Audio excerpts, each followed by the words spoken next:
Be grateful for all this clamor. That is the sound of thoughts clashing.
So they are leaving the final debate to him. Let those Chrysos heirs who started this terrible war hear you. Let them hear the voices of the people!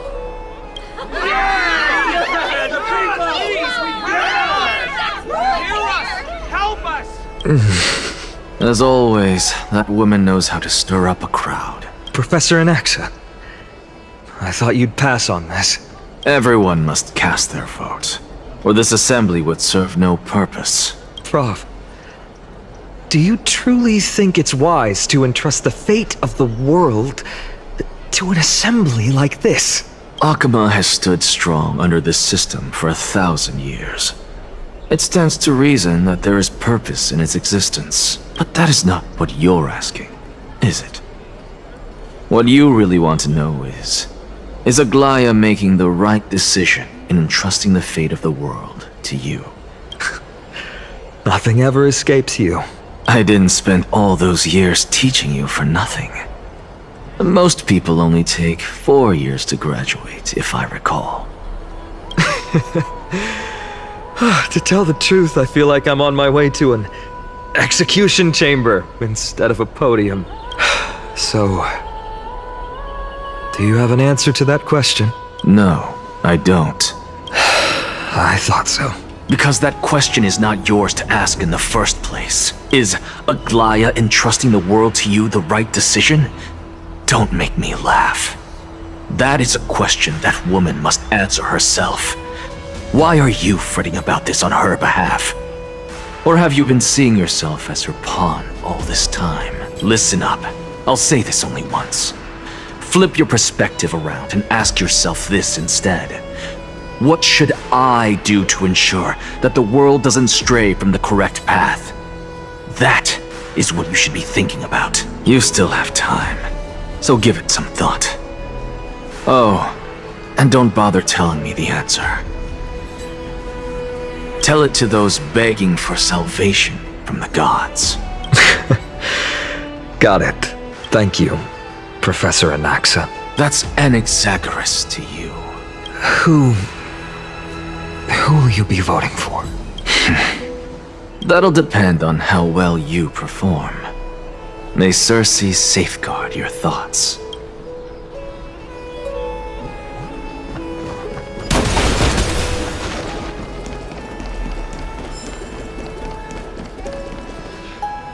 Lord Anaxa, you're finally here. The last speaker for the Assembly will be taking the stage soon. The resolution will be passed after that. Lady Kindness has reserved a special seat for you. Shall I show you to it?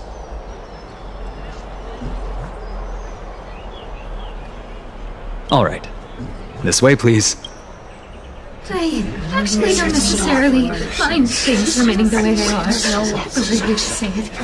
I'm a little nervous. Thank you. Elders and citizens, silence, if you please.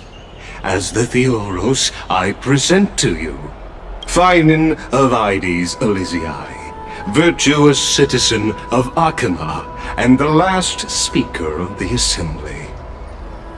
Much obliged, Lord Lycus. I remember him. He's the penniless lad working for Aglaya. Where's Lady Goldweaver? Why is she sending this guy to give the last speech? Is this really the end of the Flame Chase journey? Can this dude really face down kindness? I actually don't necessarily mind things. By Kephali above. Dear citizens of Akama, as you look upon me, so too do I see you.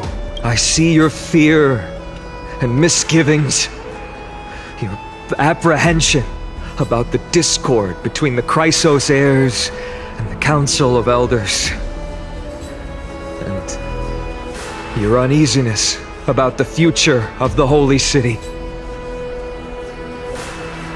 Yet, before you contemplate something as grand as the fate of the world, I ask that you look closer. Look beyond the horizon illuminated by Kephali, at the crisis threatening to overwhelm us. What? Aedes Elysiae, my beloved hometown, is a village forgotten by time.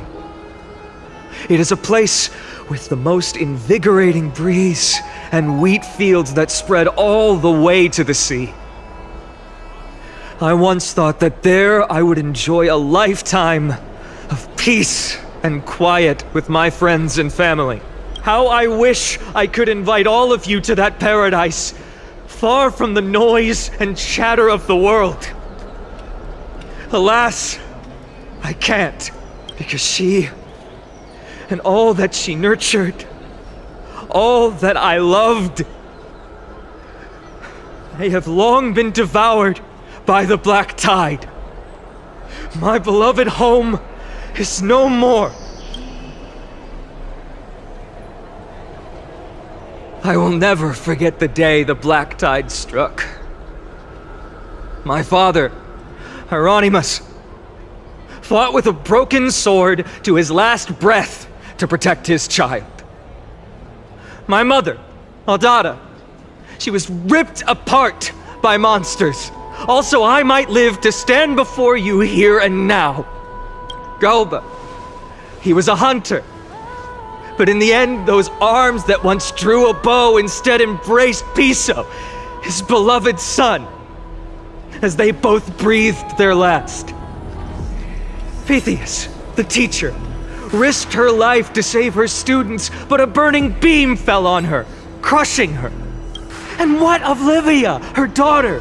Did she make it out alive? No, she didn't. Livia, Piso, and so many other children, my childhood friends, they were all swallowed by the black tide and turned into monsters. They kept saying the same thing over and over. Even up until the final moment, I finally steeled my heart and granted them eternal peace with my sword. Why, Finan? Aren't we the best of friends?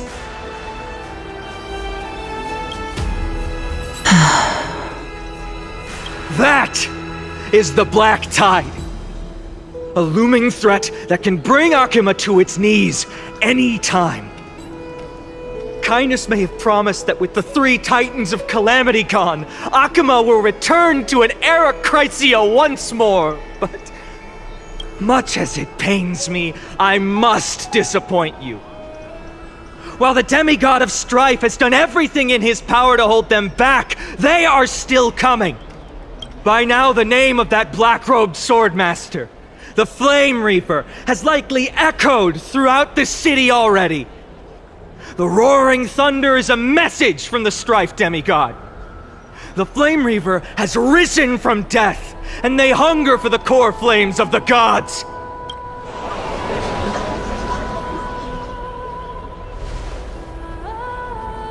Lies!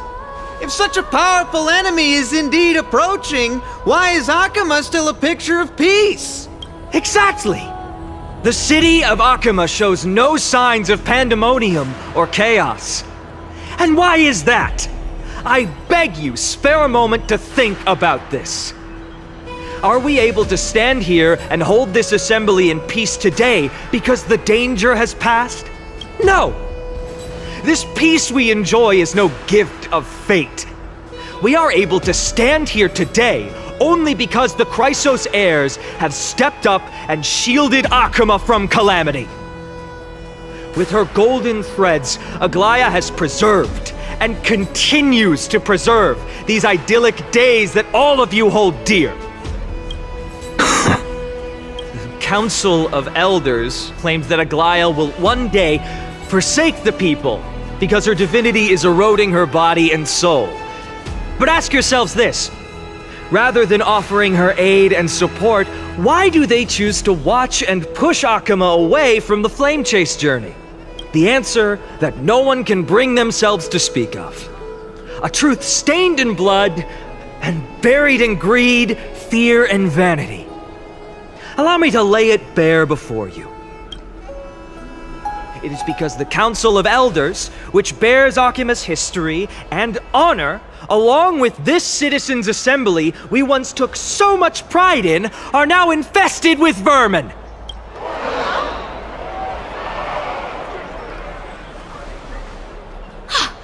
You insolent whelp! How dare you! It is true that Aglaya has reached her limit. Why? Because she has been working tirelessly to weave the defenses of our holy city against the encroaching evil.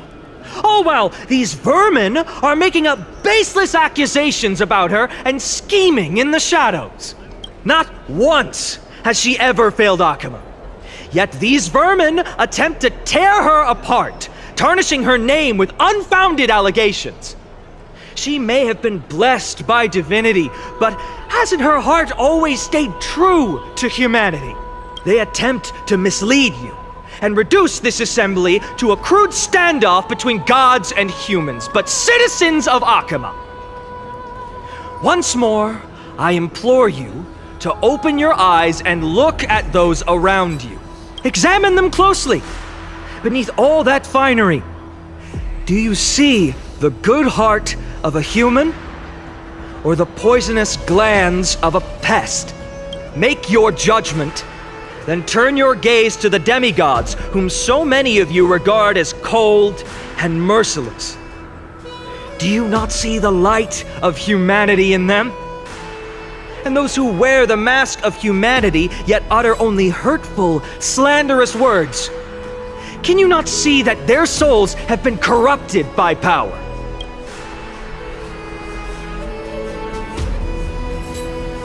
Yet, no matter what your answer is, and no matter who your vote goes to, rest assured that you have nothing to fear. For Aglaya, Tribios, and I will remain your faithful guardians and pledge our lives to upholding your decision. And this vow will stay true until the end of our days, where it will be passed on to future flame chasers. A steadfast and unwavering promise that shall endure through the ages. Absolutely right. The Christmas heirs have only our best interests in mind. I still don't understand it. I will never believe our peace have to end. So,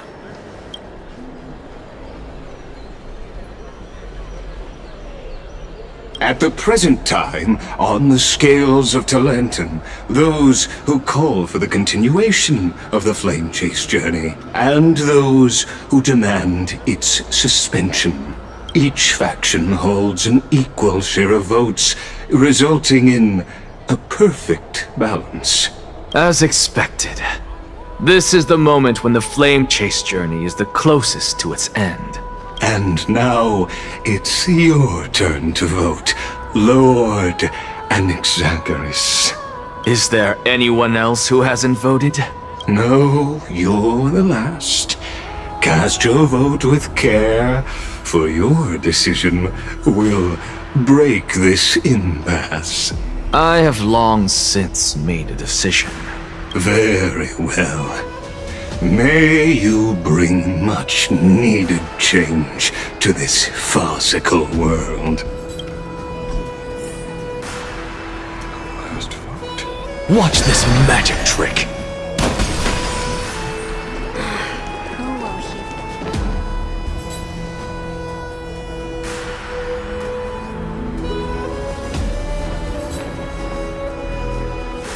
You've done well, Finan. Given the circumstances, delivering a rousing speech to stir up emotions was a prudent move. Thank you all for your patience. On behalf of the 7 sages of the Grove of Epiphany and the scholars of Amphoreus, I, Anaxagoras, am ready to cast my vote. But before that, in the interest of fairness, Lady Goldweaver, I pose a question to you before all who are gathered here. Will you, as Finan has promised, stand by the decision made in the Assembly, regardless of outcome? In the interest of fairness, I make no promises, lest it should influence your decision. Very well. I thank you for your honesty.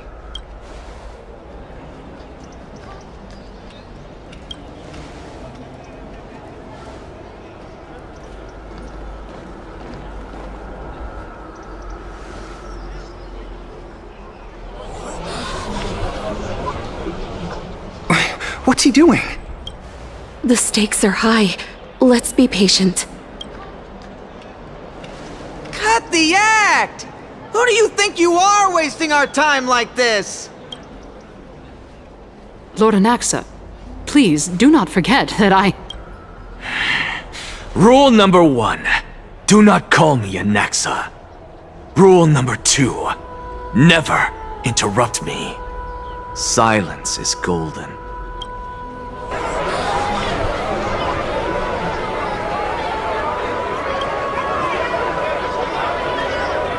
Just vote already. What are you waiting for?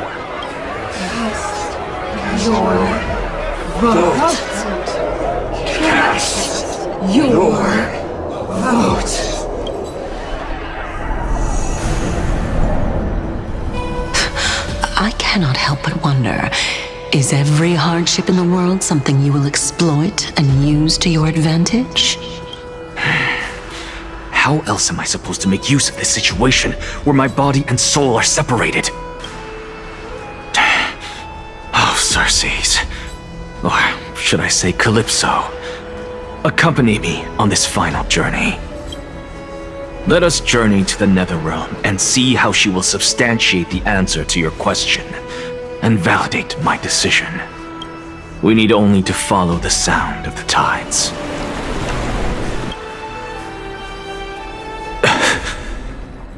You are... Well done, child. Just as I foresaw, you have achieved great things. Teacher. What a twist of fate.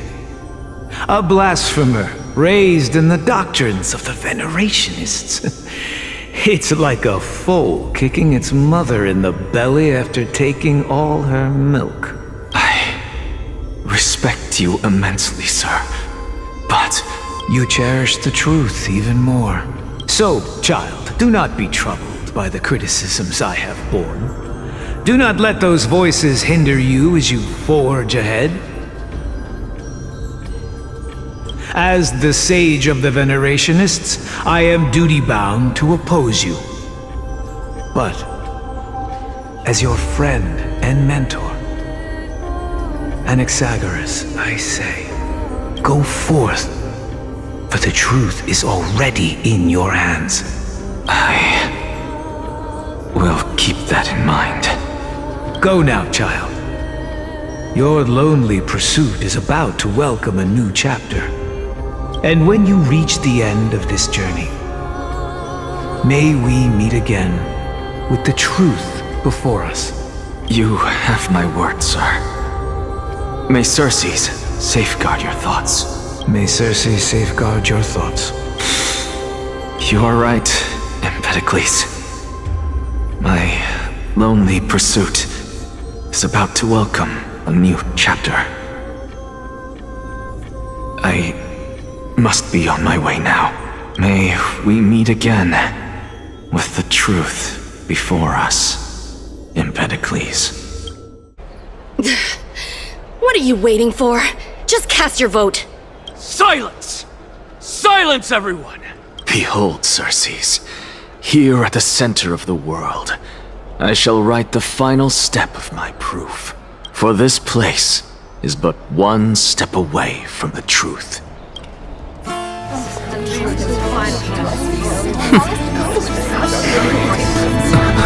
Professor, I completed the proof you wanted.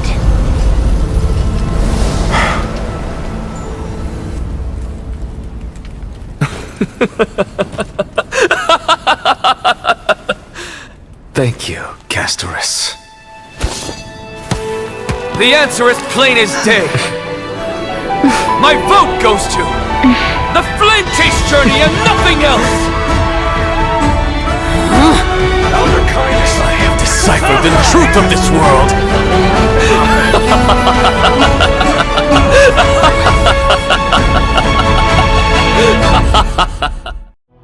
With the balance shattered, the result is clear. By carefully enter Lenten above, as the Theoros I have observed. No! Lygus, you can't! Anaxa, what have you done? Have you lost your mind? I hope you are prepared for the harsh punishment awaiting you.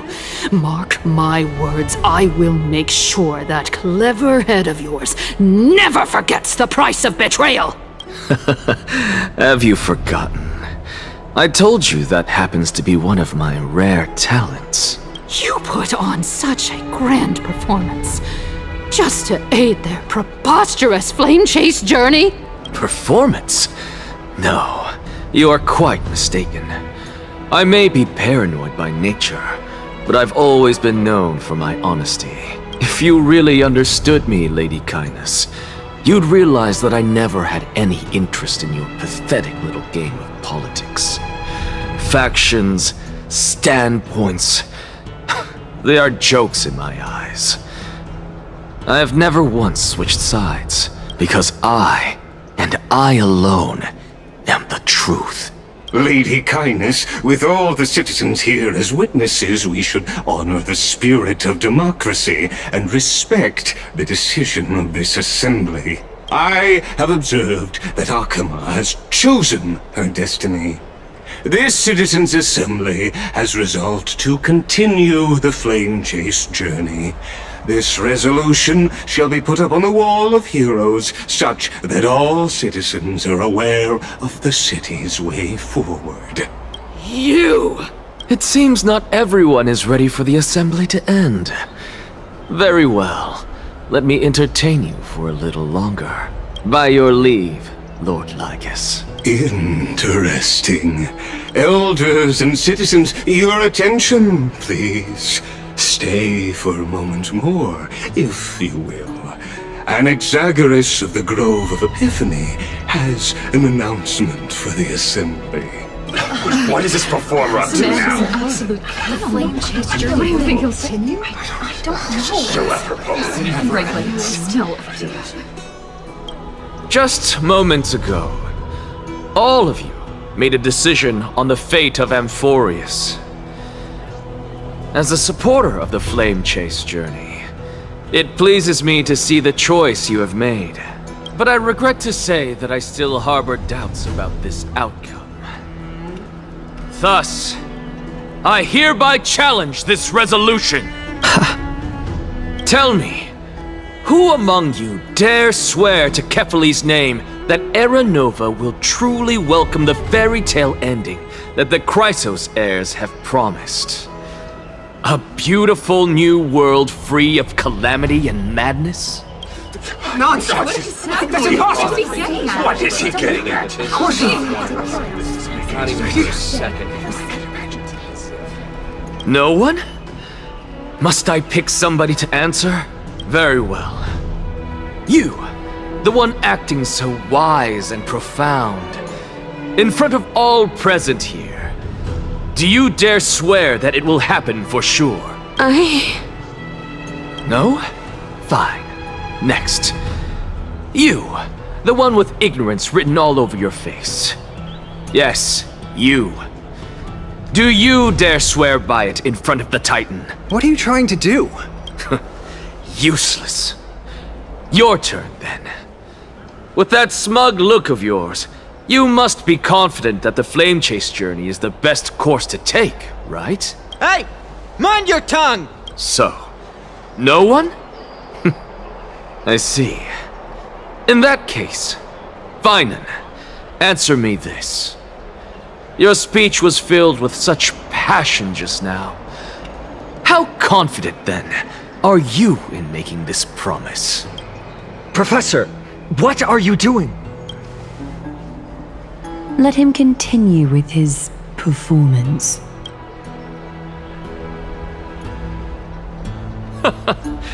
Will you look at that? Even Finan and Aglaya lack the courage to make such a promise. And what's even more absurd is that no one but I can promise you this new world. And yet, the Assembly passed the resolution anyway. But you needn't worry, because I knew better than to trust you good-for-nothings. That is precisely why I am here today. To give you one final lecture.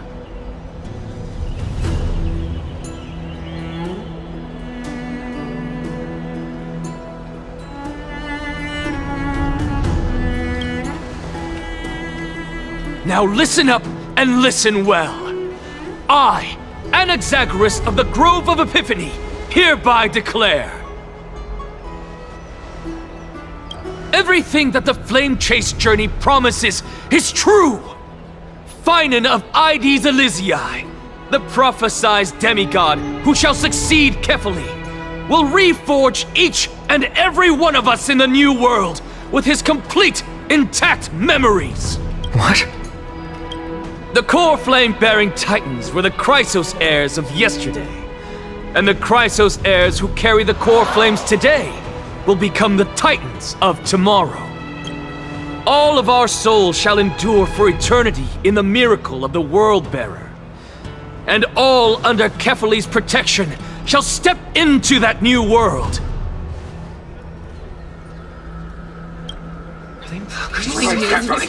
This is your blasphemy! It's impossible. What? Are you saying that we must bow down to you and worship you even in our next lives? Enough, you blasphemous imbecile! How dare you try to deceive us with all these lies and falsehoods? How can you prove? I told you, don't interrupt me. But since you've asked, I shall be kind and indulge you. My statements are based on my experiments on the divine body of Kefali themselves. You heard me correctly, everyone. With the tacit approval of Kindness and the Council of Elders, I fused my soul with a god through alchemy and learned the truth behind Era Nova. What is he talking about? Isn't that pure blasphemy? I, the vile, wretched blasphemer, deserve nothing less than death for my sins. And the Council of Elders, which granted me consent and aided in committing this atrocity, should face punishment alongside me! By the gods! Even Kindness has betrayed Akuma! No more. The kindness of God! We're carefully involved!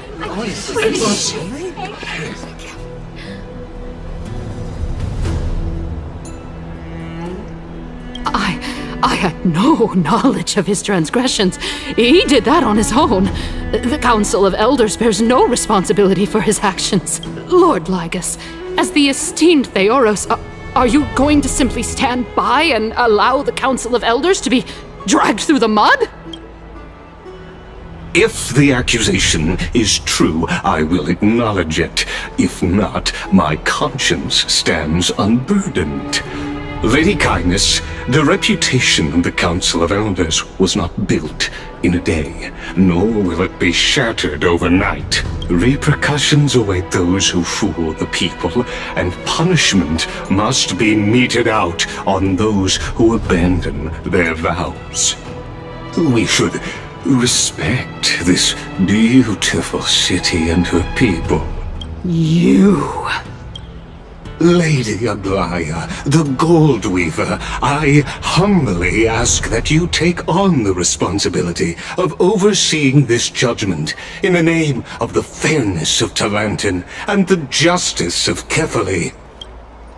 Considering the circumstances, and in accordance with Akuma's codex as the only demigod among us, you shall rightfully wield this authority.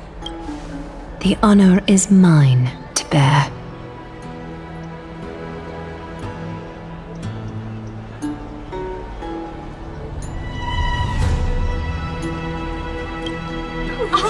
How is this permitted? Somebody do something! This is how we're supposed to cope. Absolutely outrageous. Elders and citizens, silence, if you please. Anaxagoras of the Grove of Epiphany has made his statement clear. As per Akima's Codex, I request all present citizens to stand with me in exercising the right of judgment. First, Elder Kindness of Akima and Ligus the Theoros stand accused of neglecting their duties and abusing the law, leading to the egregious blasphemy against a god.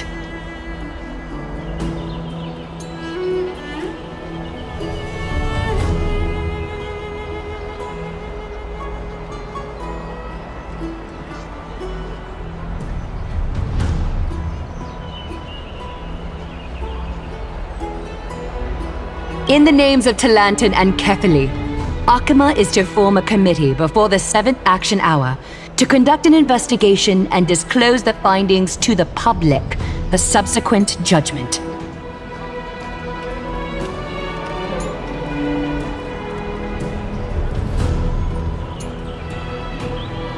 Yes! That's what we deserve! Agreed!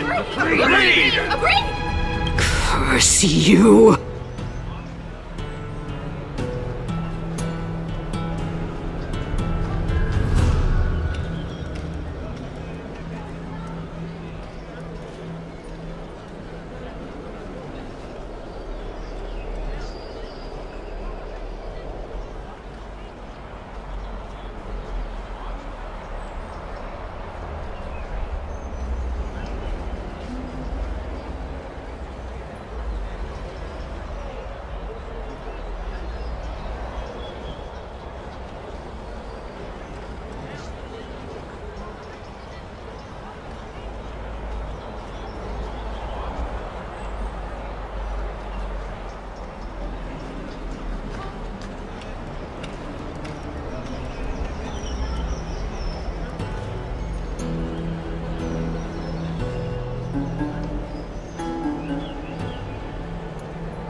Now, concerning Anaxagoras of the Grove of Epiphany, he has confessed to grave blasphemy against Kefili.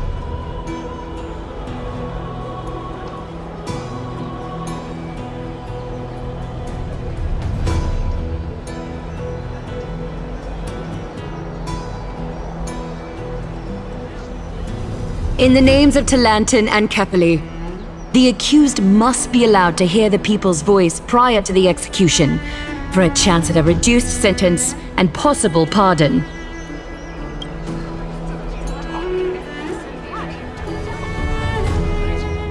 Die! Let him die! Let him die! Let him die! Let him die! Let him die! Let him die! Let him die! Let him die!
Professor.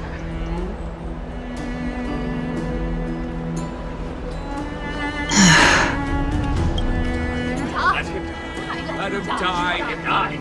Let him die. Let him die.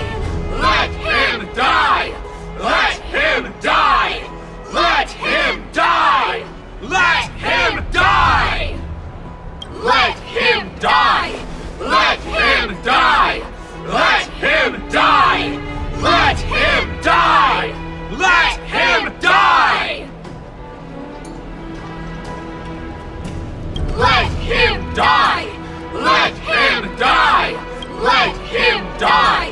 Let him die! What decision will you make, Lady Goldweaver? Enough with the hesitation, Aglaya. This is not like you. Let him die! Let him die! Let him die! Let him die! Then, in light of the people's voice, O Talantan on high, may you bring death upon him.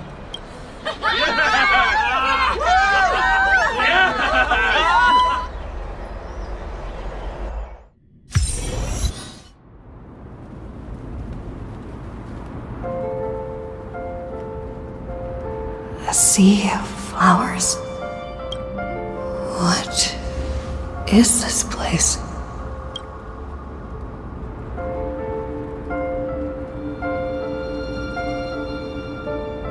Allow me to reintroduce myself. I bore the name of Castrus while walking among the mortals. And now, I stand as the demigod of death, the living side of Thanatos. Welcome to my realm, where the west wind ends.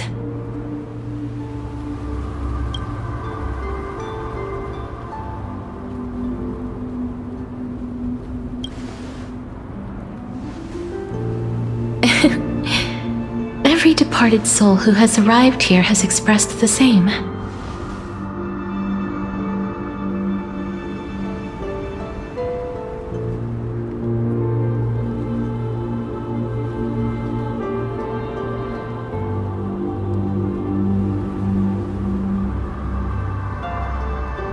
Did you know? Every flower here was planted by Thanatos himself. These flowers were originally both lifeless and immortal, but in the first rain brought by the River of Souls, they were given new life, flourishing as the bearers of countless souls. And it is my duty as the Master of Death to tend to their well-being and foster their growth in this serene haven. Similar to the structured cycle of life and death in the mortal world, these flowers too shall wither and fade, returning to the earth and then ascending to the sky with mist and tides. Eventually, they will descend to the mortal land as gentle rain. Every soul undergoes the perpetual cycle of reincarnation, albeit in varied forms, until the world meets its end. Yet, sadly, there's no time left for Amphoreus to wait for when the flowers bloom again. Now, death is the power at my fingertips. It once led the souls of the deceased here, but I shall open the gate of the netherworld and return you to the realm of the living. In exchange, please, take the core flame of death with you and complete the flame chase journey. Do not let our work thus far be in vain.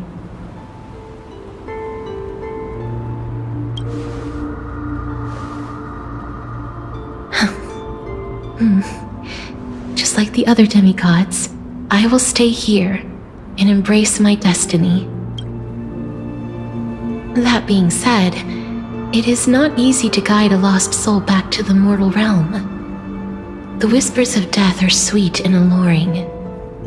If your determination wavers, you will succumb and be forever ensnared by the netherworld's grasp. Please consider this a one-time exception. I will do everything in my power for the Flame Chase journey, and for your life, the only life I can save. I am glad to hear that. Over here! Keep moving forward and don't look back. Keep going. The Express is right here with you. I believe in you.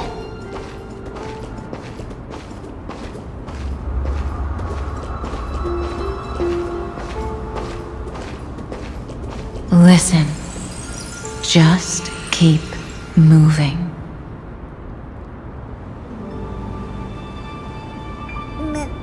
Don't go. One day, our paths will cross again. Such a sweet joy. Lift your chin up high and step forward with us toward tomorrow! That's right. Keep your eyes on the dawn. Onward. Show me your courage.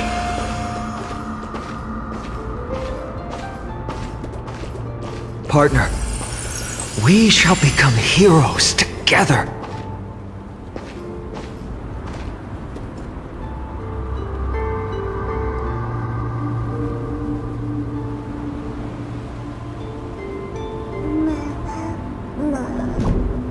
Almost there.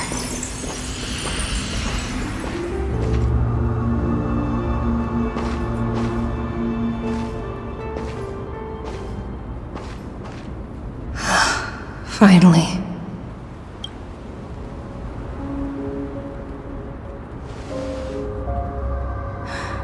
Thank you, Castros. Since I've already made it to the end, maybe I can have one last glance at that sea of flowers.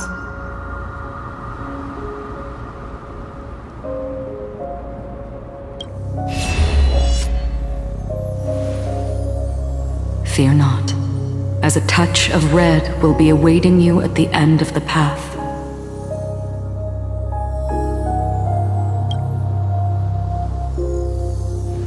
It'll guide you and illuminate the way out.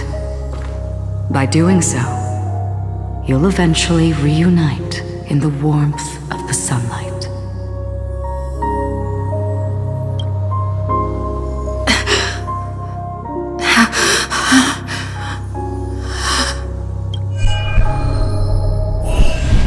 What's this?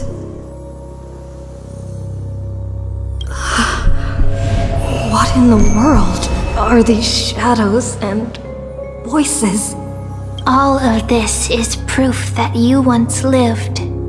Your soul, your memories, the years you've journeyed through, and the path they revealed, leading you back home. So, continue onward. Do not stop moving forward, and do not let her sacrifice and the support of all who have stood by you be in vain. Over here, friend! Take my hand! Let's go home.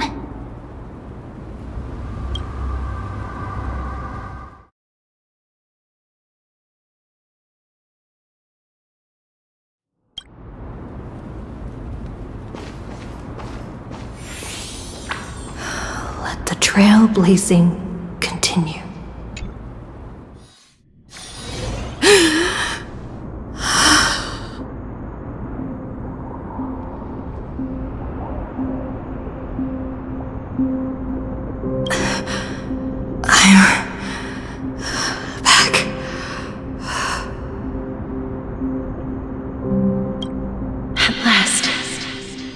You could do it. Your soul is still perfectly whole.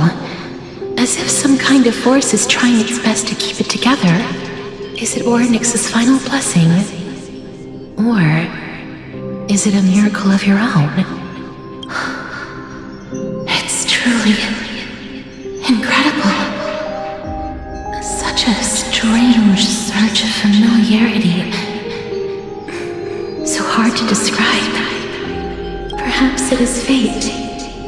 again fulfilling its own design.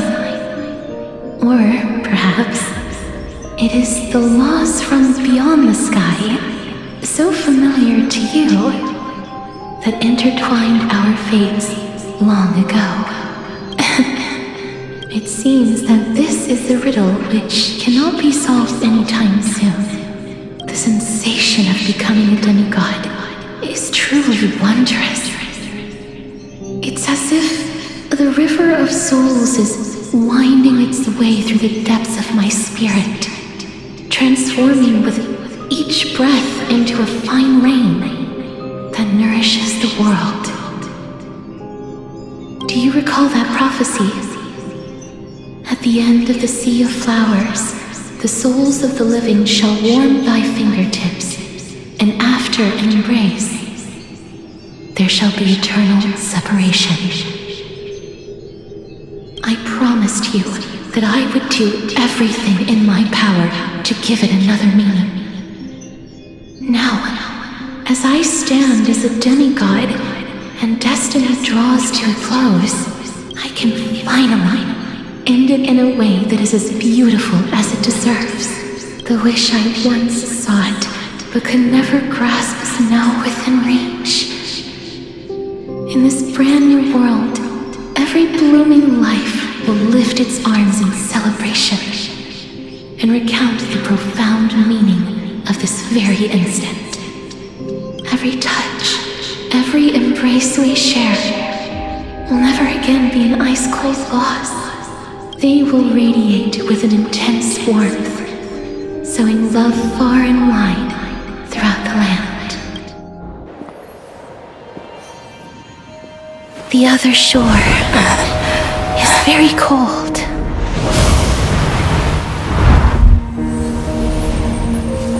May I borrow your warmth one last time? Thank you for fulfilling this wish of mine. The place I'll be going to is what humans call the Land of Sorrows. But with this heartbeat and the residual heat of this embrace, I shall turn the nether realm into a gentle place of rest.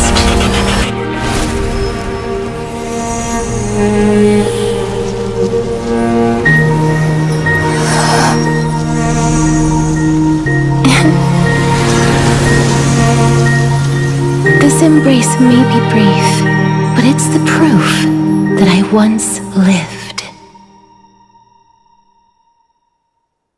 Farewell, then. May we reunite in the new world.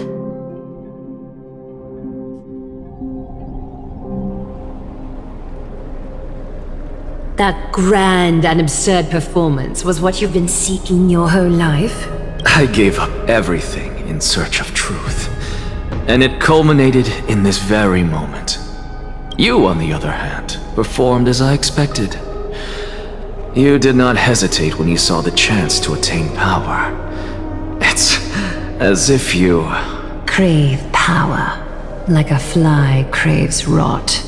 Those are your words, not mine. But what you said at the end, did you already know what I had planned for Thainan? I may have lost an eye, but my vision is clearer than anyone else.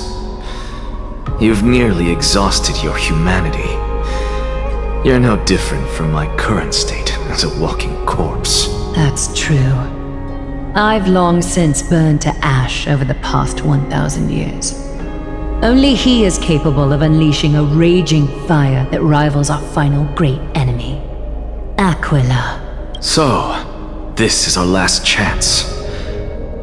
How about we let go of the bad blood between us? May I resonate with your core flame, Aglaya? Please do.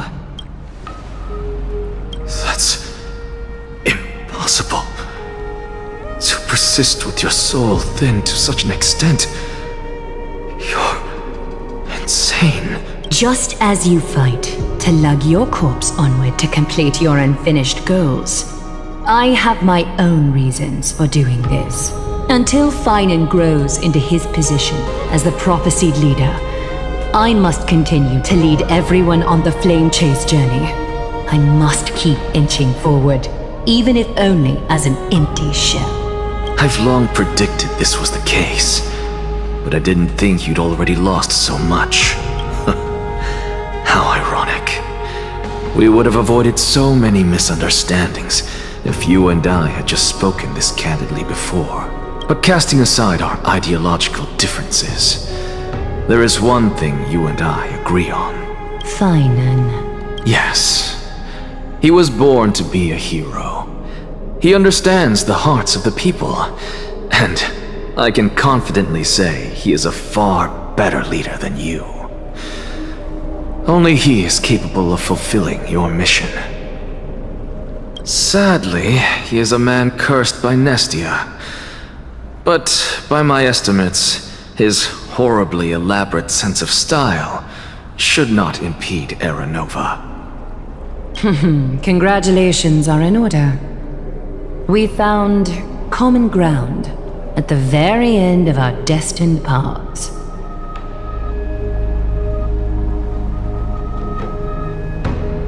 When you put it that way, it makes me want to take back what I said.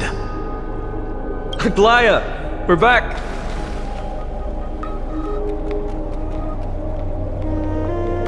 Come welcome our great hero reborn from the ashes. I hope he didn't hear your earlier assessment. It wouldn't be the first time I criticized him.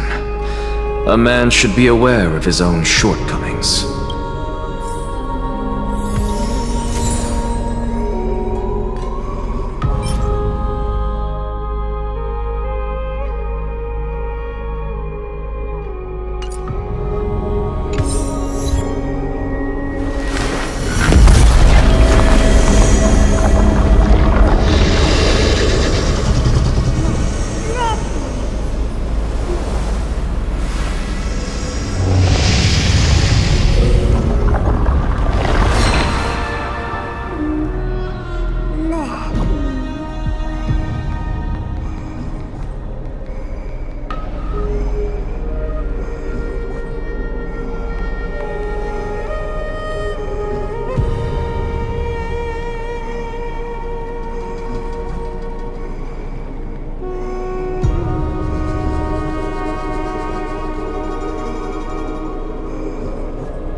I'm gladdened by your triumphant return.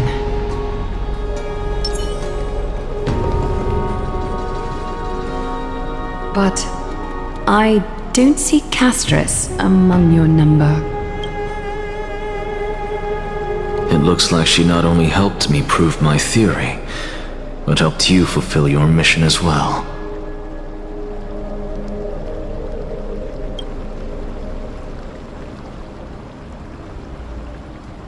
She might not have been able to change her fate, but she still wrote the final verse of her epic herself.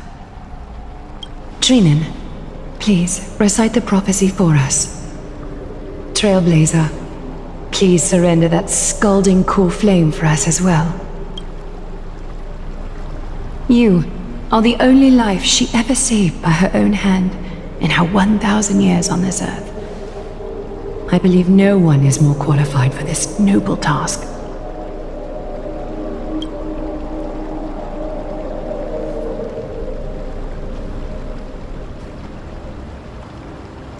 O gods who have returned, and gods who are still watching, today we bring you a soul laid bare.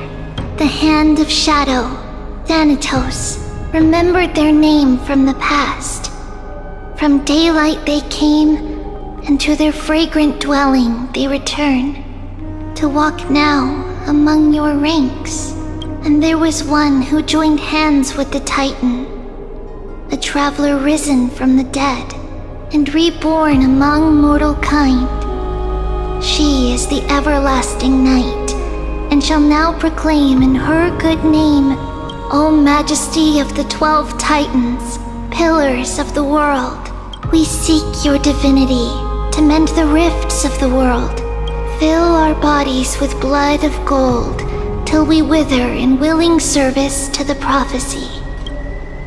Step forward, trailblazer from beyond the sky, and together with us, surrender the core flame and carve their star into the sky.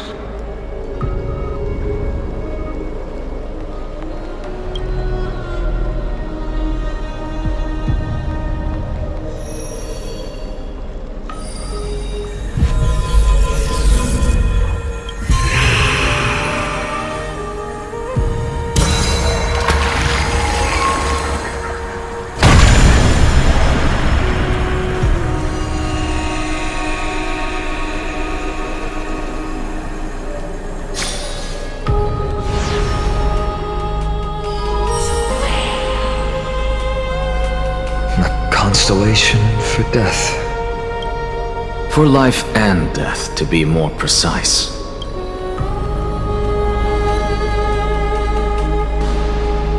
Look! It's...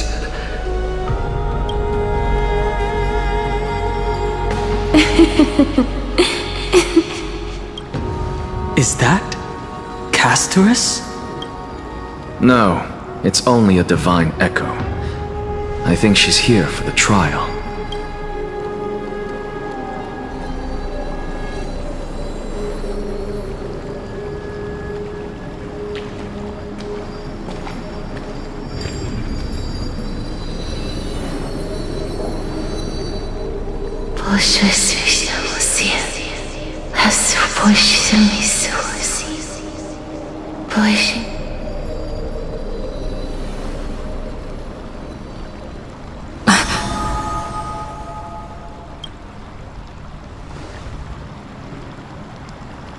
What did she say?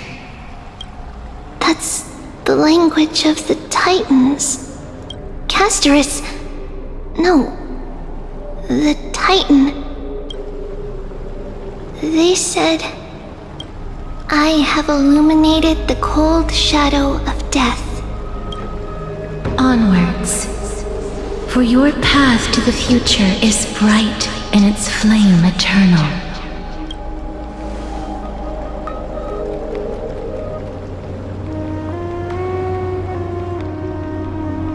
Do not forget.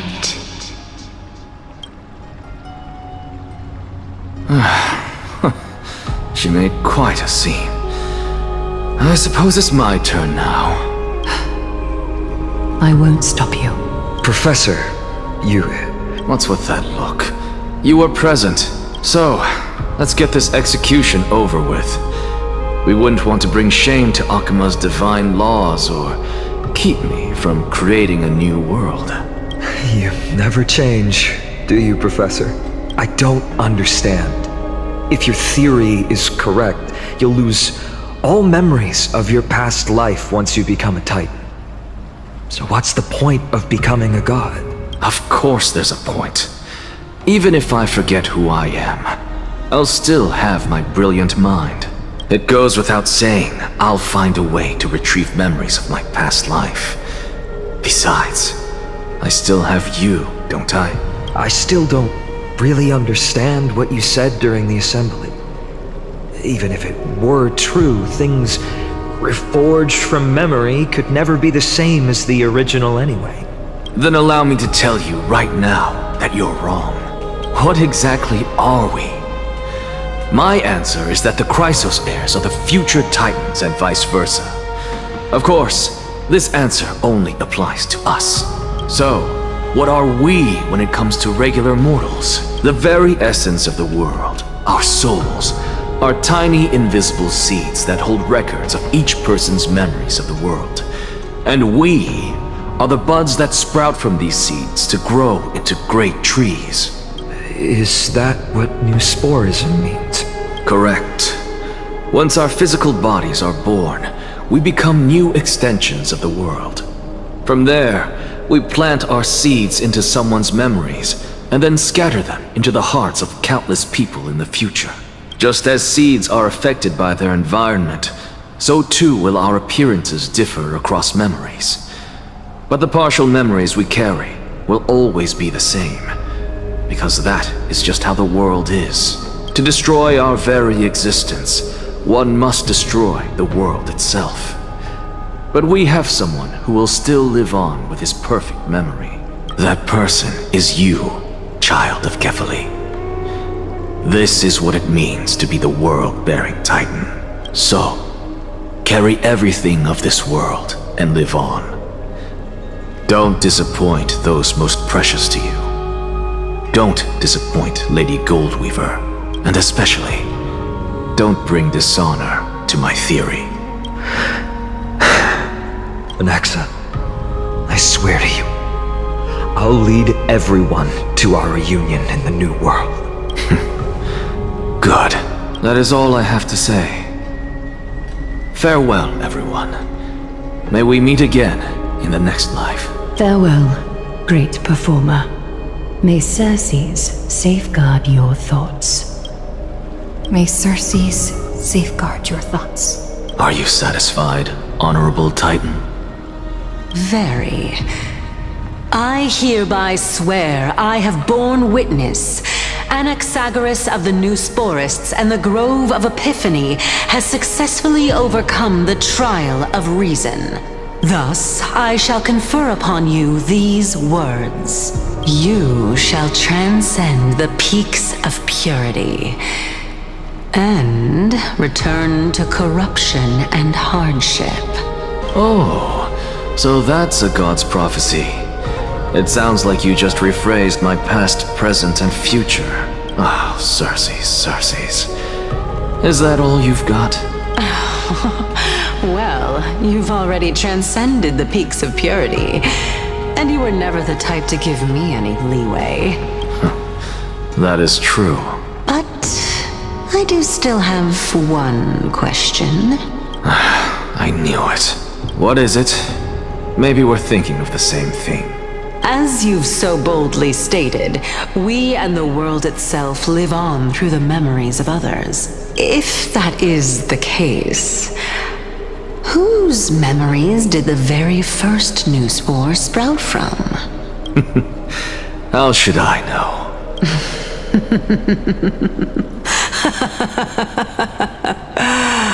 Oh my. But, since we are both equally curious, we should allow the children of humanity who come after us to investigate in our stead.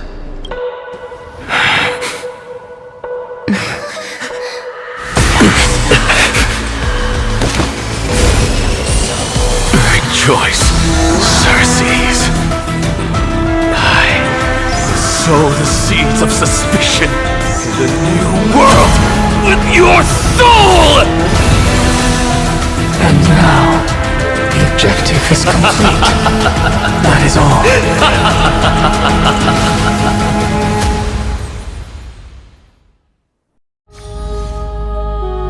Thankfully, she's still alive.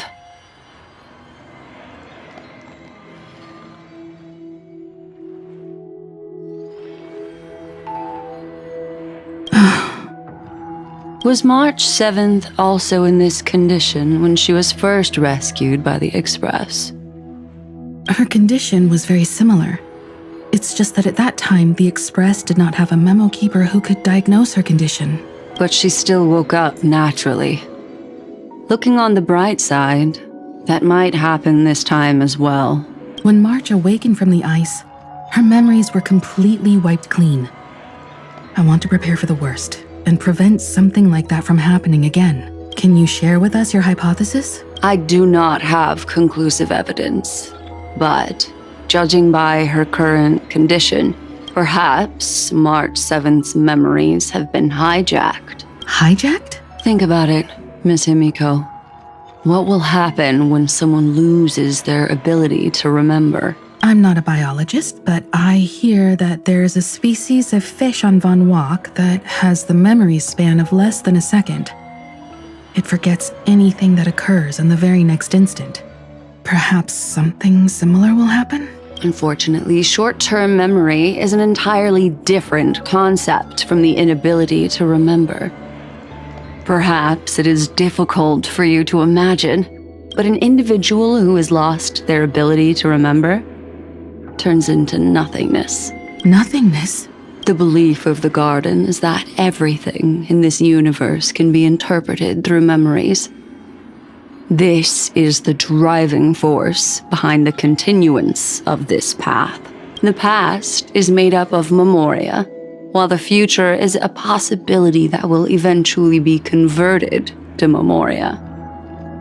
But the present, it doesn't really exist, and it's only an abstract expression.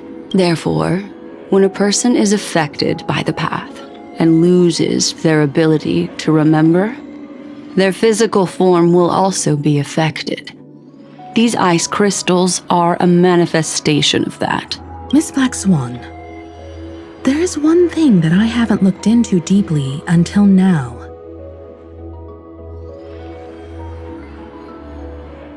You've guided us to Amphoreus, but refused to tell us your true intentions. Collecting memories is simply not a convincing answer. Is Miss Himiko suspicious of me? I mean no offense. I am merely speculating. But I'd appreciate your honesty, if possible. In other words, now is the time for me to prove my innocence. That's not a problem, of course. The true reason behind my intentions is that Amphoreus holds special significance. For some memo keepers of the Garden with extremist views, it is a perfect example. Perfect example? A world that can only be seen through the Garden's mirror means that memo keepers have the right to keep the world in their private collection. If those Pathstriders of Remembrance were to uncover the secrets of Amphoreus first, they might unleash their wild ambitions and remodel more worlds into a similar form. So the reason you did everything you could to convince the Express to come to this star zone is just to uncover the secrets and foil the plans of these people? I chose to remain quiet before, because I did not want to involve you in the Garden's internal conflicts. Remodeling a world is no easy feat.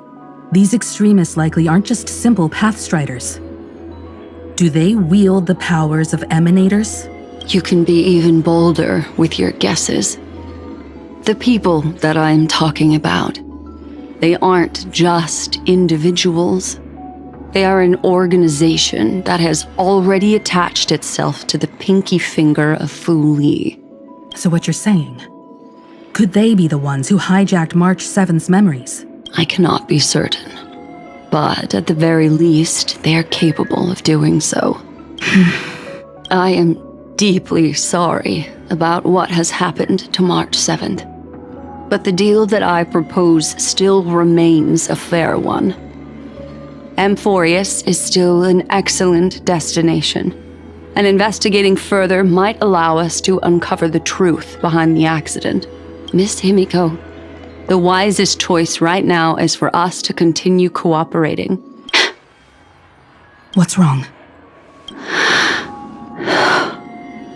Let me take back a part of what I said just now, Miss Himiko. Although we indeed struck a deal, it seems like I have involved you in some unforeseen danger. Please accept my deepest apologies. Has something changed? It's Fu Li. Their gaze has just swept across Amphoreus. Oh, how interesting. I never expected a mere memo snatcher to be actually hiding so much inside her head. What's even more interesting is that the word Amphoreus has appeared in her subconscious. This lady seems to be having fun. Is she usually like this? It's, hard to explain. What are you two whispering about? Has it not occurred to you that I can hear everything clearly? Please pardon me, Madam Herta. Would you mind sharing with us what you've discovered? The ones who need help are the Astral Express. You will have to put up with my methods, even if they are rather unconventional. Let's get back to the topic. By using the fourth mirror, I rummaged through the brain of this memo snatcher and learned a good deal. Not only does this person know of Amphoreus, but there are also many memo keepers who are interested in the place. I searched through her consciousness and found the following terms: the Eternal Land, the Rejected Land, and the private collection of the Garden of Recollection. It seems like Miss Black Swan is indeed hiding some things from us. Since I'm not able to find any useful clues from the outside, why don't I personally visit this mysterious Amphoreus? You're planning to head to Amphoreus yourself? Yes, but not in the flesh like you all foolishly did. See these Herta mirrors? With them, I can project my data spirit entity to any corner of the cosmos through spatial warps, without even needing to leave my room. But of course, these corners of the cosmos must be within the coverage zone of inter-astral peace communications. After all, this is collaborative technology. I see. You do seem like the more indoor type. Although that star zone is not within the network of the IPC, the Express itself can serve as a signal station. Come, give me the astral chart coordinates, then sit back and enjoy the show.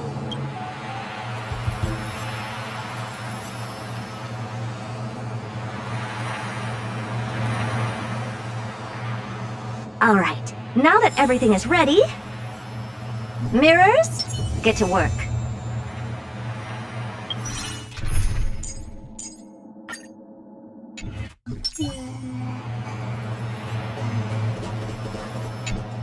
Madam, watching you work has been an enlightening experience for me.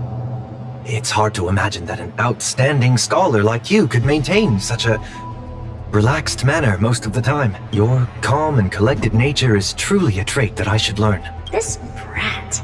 Why does everything that comes out of his mouth sound so snarky? Thank you, Madam Herta. Companions are the lifeblood of the Astral Express. When things are settled, we will repay you for all your help. Well, this young man sure is courteous.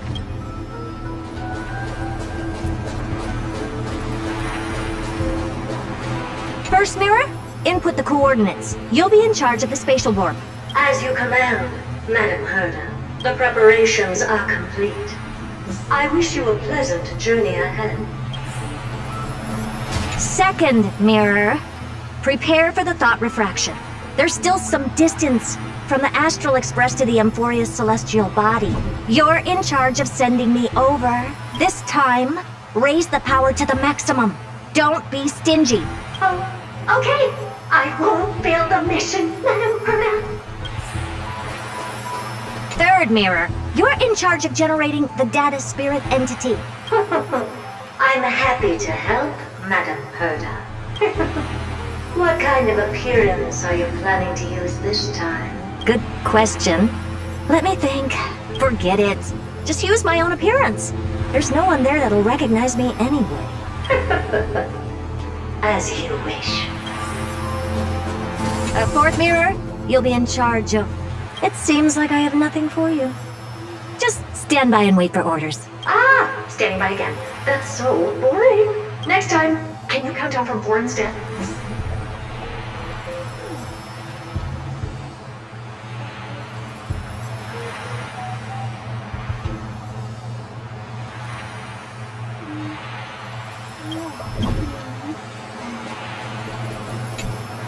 Preparation of the data spirit entity complete. Thought refraction at max power.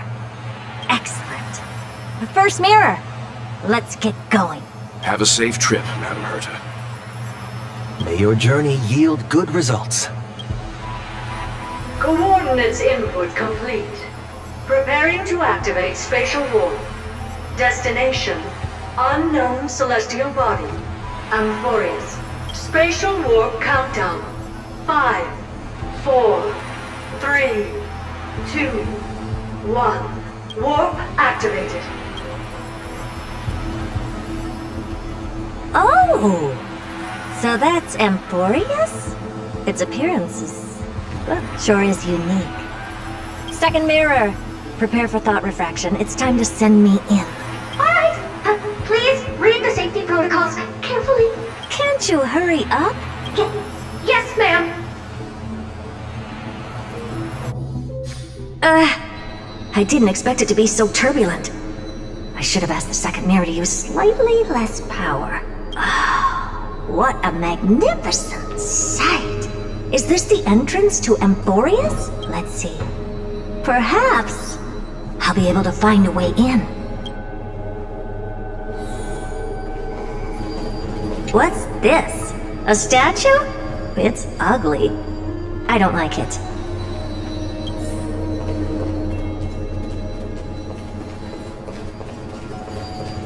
Oh, I finally found your traces.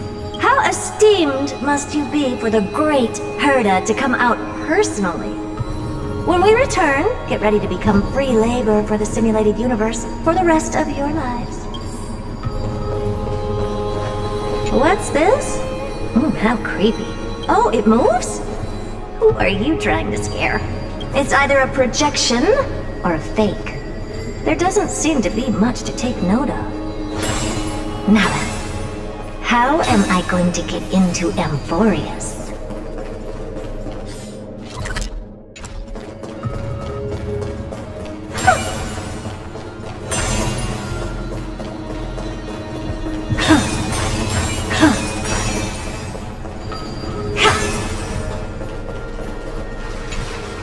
My deepest apologies, esteemed lady. I'm afraid that you cannot proceed further. Who's there? Your visit, although not part of my calculations, is a pleasant surprise. It's a pity that the preparations are not yet in place to receive you with the hospitality that someone of your status deserves. Are you not going to answer my question? Who are you? I have many identities, and I'm going to have even more in the future. But if you just need a form of address, you can use my common alias, Lycurgus Lygus.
Lygus? But you can't possibly think that I'm just asking for a name, can you?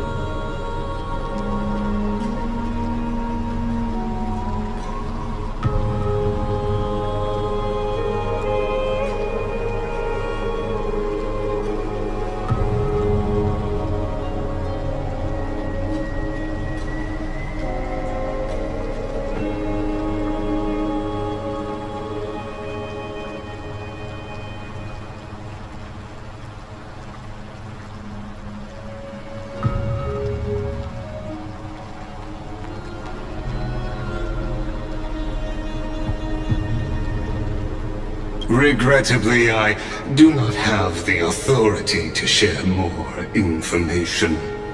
However, standards are always flexible. While not violating the ultimate protocol, I'm able to disclose this piece of information.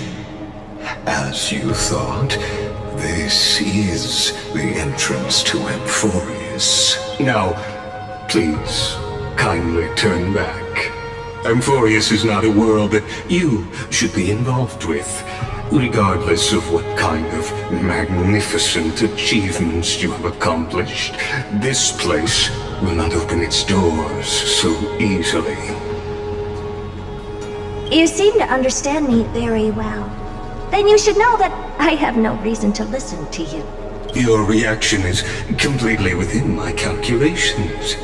Despite my long years as a watcher, it seems like my assessment of human nature still remains accurate.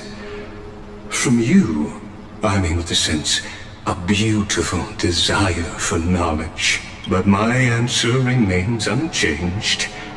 Madam, it is with the utmost goodwill that I suggest you return to where you came from.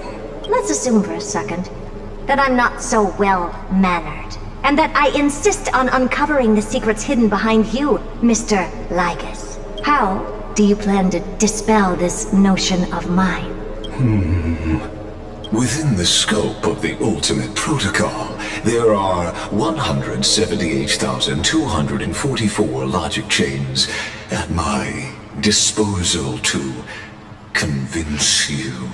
After filtering through them, I have determined that I only require 3 to attain the results that I desire. Oh? I'm all ears. First, for reasons that cannot be disclosed, Amphoreus is a completely isolated celestial body. Apart from me, no one else will be able to help you enter. That's not a good argument. Second, if your plan is, as you've alluded to previously, to force me into cooperating by showing hostility, do know that, just like you, I have basked in the gaze of the erudition. I stake my honor and assure you that, in the worst-case scenario, our mutual destruction will be inevitable. Oh, no wonder I couldn't find a back door. When I did a scan of our surroundings, the safety protocols on you are comparable to Screwy's. How interesting. I assume that you still wish to hear the third logic chain? Of course. Why wouldn't I? Third, even if you exhaust all your means and find a way to break through, you will surely give up once you understand the consequences of your actions. After all, throughout your long life, as much as you'd hate to admit, your conscience has played a crucial role. What a brazen robot. You think that you can actually understand me through your paltry calculations? But since you put it that way, why don't you tell me what these consequences will be? It concerns the third path that is entangled with Amphoreus. A path that you and your friends still very much lack understanding of. The destruction. So, if you ignore my warnings and persist in your ways, you will break the shackles of a Lord Ravager. And when that happens, their fury will engulf the cosmos.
thief tells a few stories. The first story is titled The Golden Apple. It doesn't have to go to the fairest. That city is named Paphos, where the golden light of Nestia shines. The golden apple tree sits in the city's middle. Only the fairest can pluck its apples. The beauty pageant begins on time, as the fair ones stretch their supple arms, trying to pluck the fruits above their heads. Yet every time the apple comes within reach, a breeze blows the fruit away without a trace. The audience in displeasure disbands, with only one girl left standing there, her features bland. Yet to her surprise she finds her arms full of golden fruits, a harvest grand. The second story is titled Trying to Argue? Don't trick yourself, please. That city is named Idylia, where Circe's roots bury deep and wide. The sophist scholar holds a tortoise aloft, but his theories? Common sense bereft. Even the best athlete could never catch up to this turtle. None can overturn him in arguments, and he obtains the champion's crown in merriment. Yet, as he is about to leave, a wind blows the tortoise in front of him, and behold, his paradox becomes truth. To catch up to the turtle, an entire day and night he spends. The third story I will tell is titled A Competition in Trickery. Who do you think is the Grandmaster? That city is named Dolos, where even Zagreus was once tricked. The king promises to reward the perfect lie, wishing to recreate the deceit of the Titan, his grand feat. I think the world is a gourd. In truth, we are all already dead. The liars take their turns in the challenge, but no one pleases the king. With a gust of wind, the girl emerges before the king's face. And when she leaves, she already has the king's promised gold in a pouch. The others are curious as to what lie she raised. Zagreus can only tell lies, and I am Zagreus. The fourth story is called You Like Money. Good. But you must pay the price. That city is called Mythimus, where the sea breeze intoxicates the people with delight. A wealthy penny pincher prays to the Titan. Please give me the power to turn anything into gold. With a breeze, the rock in his hand turns to gold. But his joy is fleeting to behold. For with one embrace, his wife turns to coins, scattered on the soil. He howls at Fagusa to retract the blessing, but sees a girl in a hood in passing. The girl laughs hilariously, holding his hand in hers. Go back and check your vault. Some gold may be missing, but your beloved is right there, waiting. Cyphera, you took another long journey. And we want to hear your fun stories! The girl with the hood dangles her feet in the bath, as 2 coins dance and fly between her fingers. Basically, I visited 4 places, tricked them to my heart's content, and came back fully rewarded. The girl pauses her words and looks out the window. as the light above the Titan's shoulder casts her right cheek aglow. The dawn will never cease, and the thief star wanders in foreign lands. How would you know that I am not lying right now?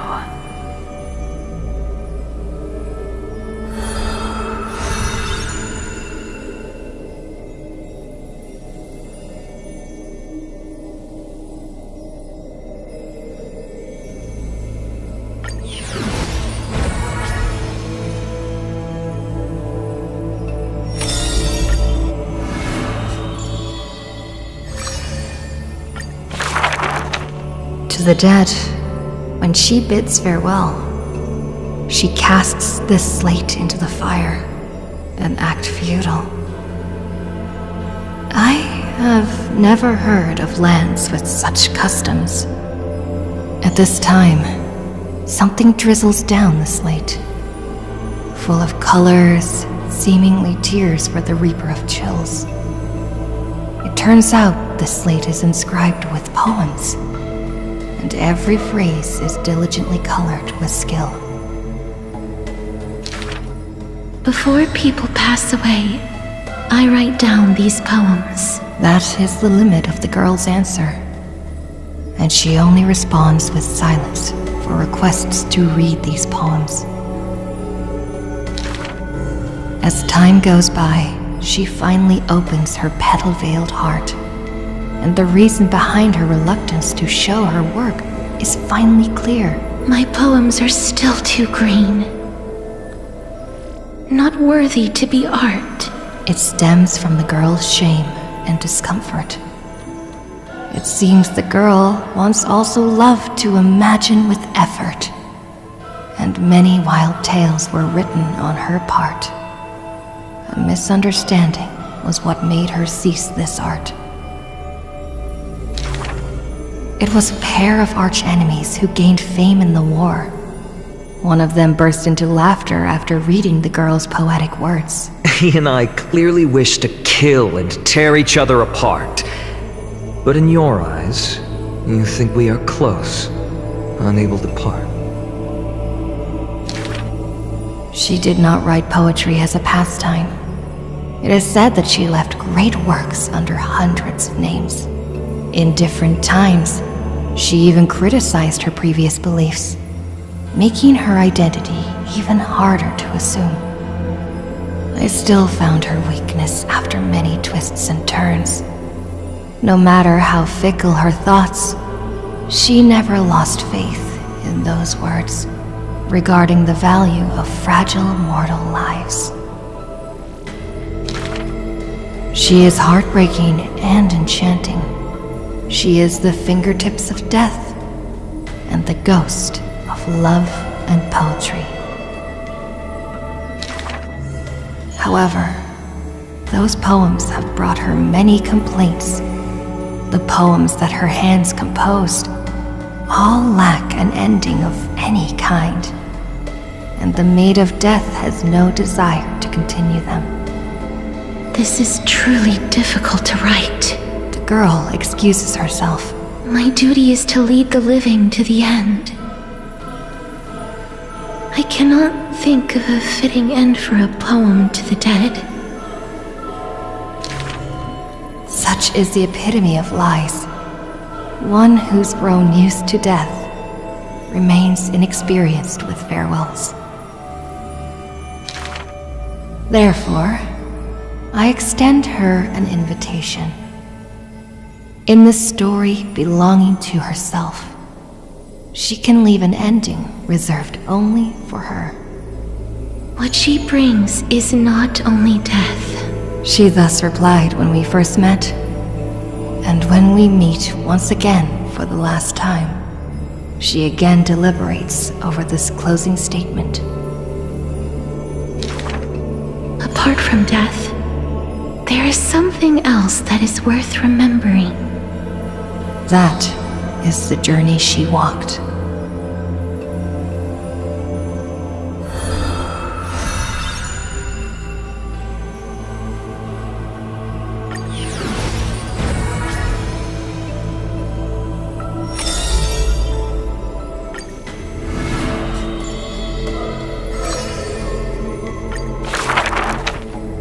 die for glory is not eternal sleep. This is a lie all Castrum Kremnos keeps. The world after death is superior to reality and basks in light. But such vague poems the Crown Prince would not easily believe. Cowards who dare not to look death in the eye. He declared thus on the day he returned from the stream of souls. Longing for a martyr's heaven and reciting self-deceiving stories. His words are sacrilege incarnate, more arrogant than his blood and family. True warriors should treat that paradise with spite. Many followers thus stop, no longer following his steps. For they feel this young man's words, compared to poems, are even more absurd. A body immortal equals not perfection. The man braved dangers endless, simply to seek his weakness. In his greener days with more amateur skills, in crises where death denied him even after kills, he learned why curse is a synonym for blessing, for he saw that visage of terror at life's closing. The man seems unmoved when this past is mentioned. Having braved death 9 times, he who was once lacking now excels above everyone else, still rising. Yet, when asked if he's still as ticklish as when he was a child, he does not answer. It's a wild tale he won't care to opine. It's said that Castrum Kremnos has secrets divine, through which the king's power has passed. A one-man army, by strength in their bloodline. Therefore, a traitor who does not inherit the throne is a king most infirm. As the protagonist hears these words, he refutes not, but openly responds. These are not rumors unfounded. But will they matter if my deeds eclipse those of all other kings, achieving glory beyond? Never turning back in war, he seizes all our glory. That rumor in the war camp of fury often casts a shadow on the man's heart, indestructible and fiery. When campaigns become mired in terror, he sends his army to places safe and secure. Yet alone he goes to fight, knowing death can touch him ne'er. The Kremnoan detachment who follows him in livery all die in bed, devoid of glory. They have their share of grudges upon death, but the man has no regret, none necessary. Your glory lies not in death, but in my hands. The dust settles, and strife calms. A deathly quiet covers his father's realm, and the man alone returns home. A question seems to sound from shadows of the past around. Did you already walk that flame-chasing road, O King? Atop the throne, the man mutters alone. There's nothing else worthy of the hunt, for I am the blazing fire at the journey's end. As it has been foretold, he killed the king to become a king, and killed the god to become a god. His eternal destiny is to be crowned in blood.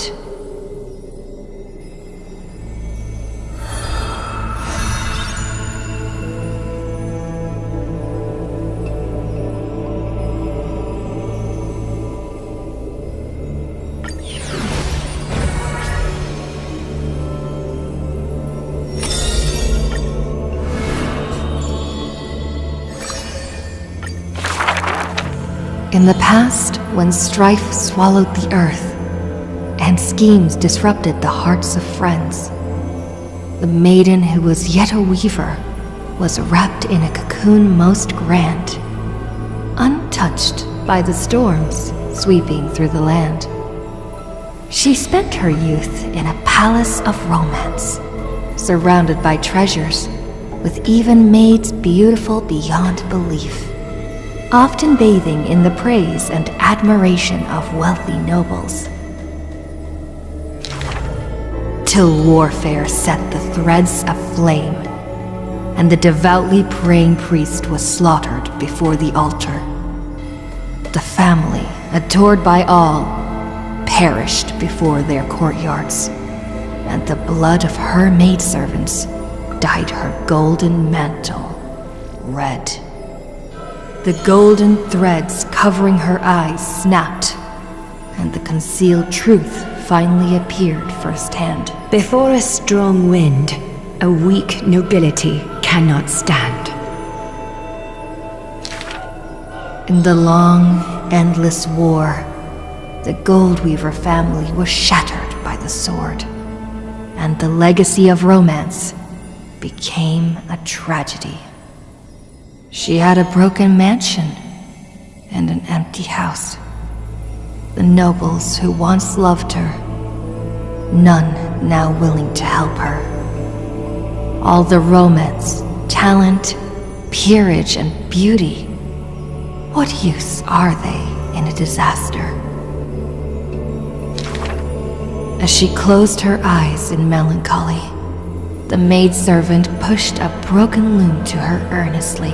Miss, would you like to pick up the shuttle again and weave for me? The young miss wanted to laugh, but she could only respond with shock, for the maid's face was now covered in scars as she fought to protect her mistress's safety. Though I can no longer see, I still want to don the garments you weave.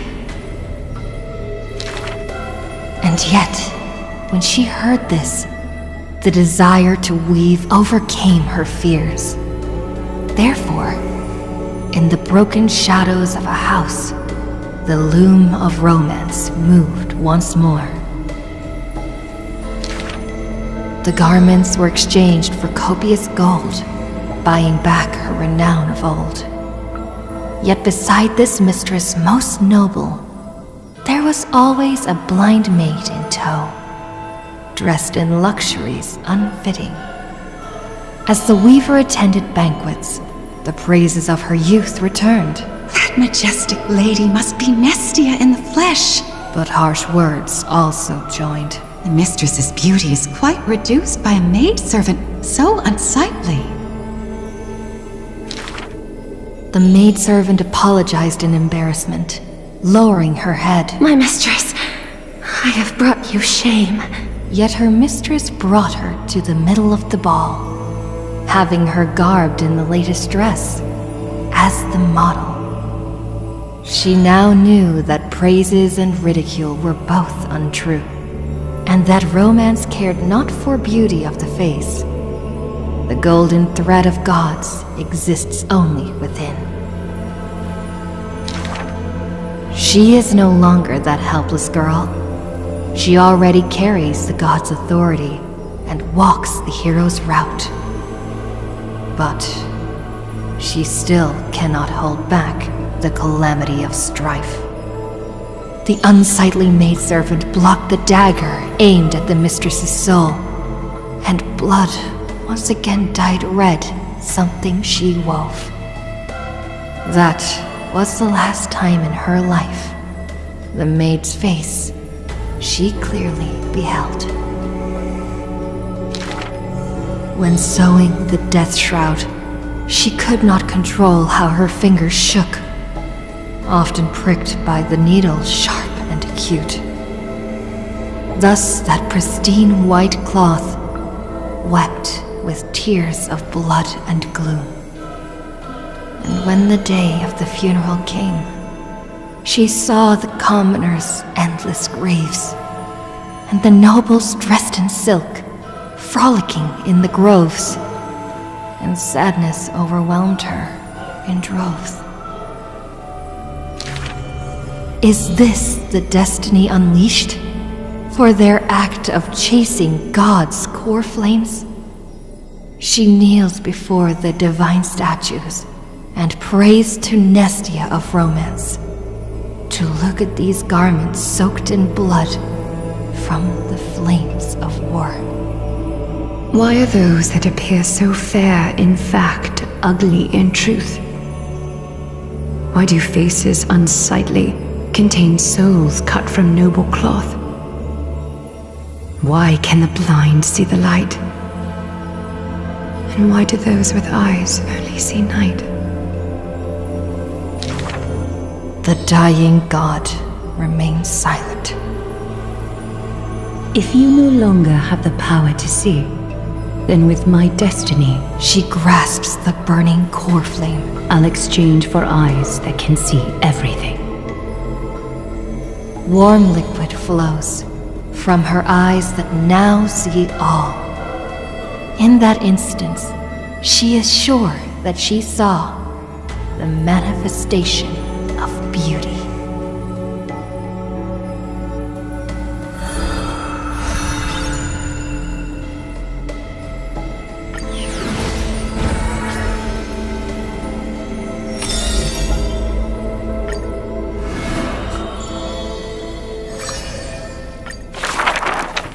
Do not make him your enemy, even though he may seem frail and weak. When a valiant warrior from afar assaulted the grove, he shattered their strength with only his eyes and pointing stick.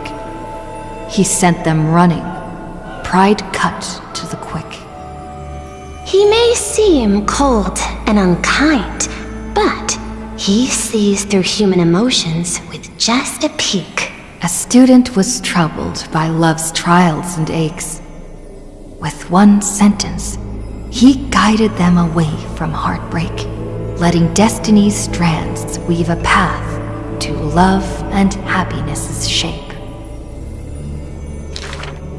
All is science, and human wisdom knows no bounds. Both martial prowess and emotions are knowledge that can be found. He firmly believes that all things can be deciphered, bared to those who peek. Those that cannot be solved are not mysteries infinite, but only questions waiting to be answered, not obstacles bleak. For those who only protect themselves, the world cannot see their intentions. In sorrowful, parting hours, the scholar refuses trifling matters. Isolated in a corner of his library, he fiddles with instruments of crafters. Colleagues suspect him of creating new blasphemies, while students believe him to be making new miracles of mastery. The curious one's gaze through the window beholds, seeing a small wooden bird on the table, wobbling in comfort, swaying in the scholar's hand, an endearing cohort. I ask him, seeking his motive for this effort. The scholar, usually so quick to retort, refuses to answer, seemingly coming up short. Creatures that through his hands pass, all change their functions, invoking wonder peerless. He once removed his hat as others witnessed, then walked on the hat over water with success. They also saw him light a flare, fearless, instead creating chilling cold air, not so harmless. That bird was once a toy, and now his messenger. Or perhaps still a toy. That is the magic trick of his success, and one of his teachings that he will profess. Nothing in this world is ever born fixed. The far-seeing must be far in thought. His teachings are like prophetic delight, Yet he opposes prophecies with all his might. It's a time he refrains from looking back on. Traveling all lands, chasing prophecies, trying to prove the priest's words were not unchangeable foresight. Countless times, he exhausted his crafty sleights, wanting to rescue the doomed and resurrect whites, wanting to shame the prophesized heroes of magic and might, wanting to sway promised villains to a course more upright.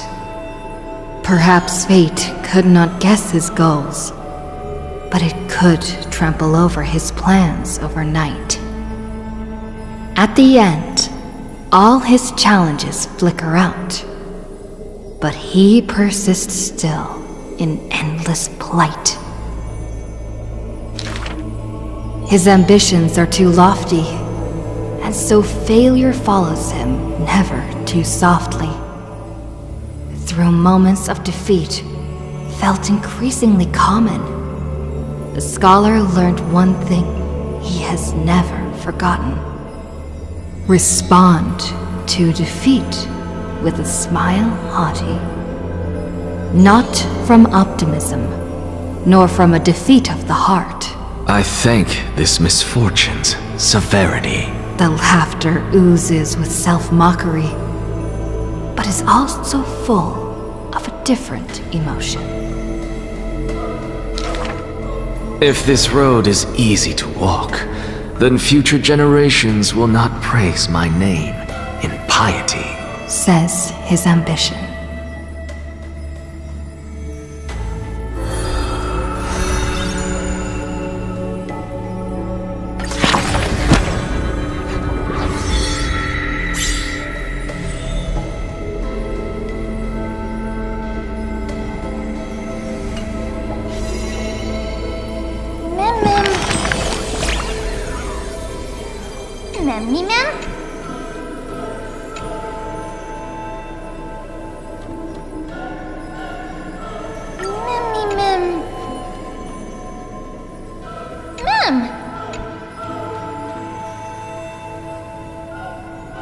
Mem.